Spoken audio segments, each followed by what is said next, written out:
Então, se o INSS já aposentou ele por invalidez, significa que a invalidez dele já foi reconhecida pela própria perícia médica do INSS.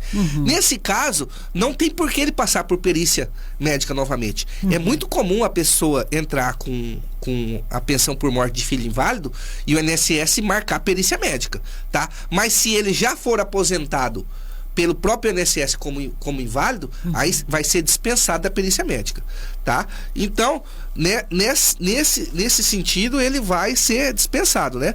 Então, ou se ele recebe... Tem casos que é interesse da própria parte também requerer a perícia médica, no caso da pensão por morte. Digamos que morre uma pessoa e o beneficiário, ele recebe auxílio-doença há mais de 10 anos. E a auxílio-doença dele é convertido em invalidez depois da morte, tá?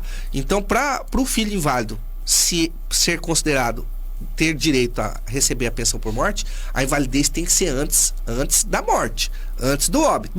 E aí, nesse caso, ele recebia auxílio-doença e a invalidez dele foi convertida depois do óbito. Porém, a invalidez foi convertida pela mesma doença que foi concedido auxílio-doença.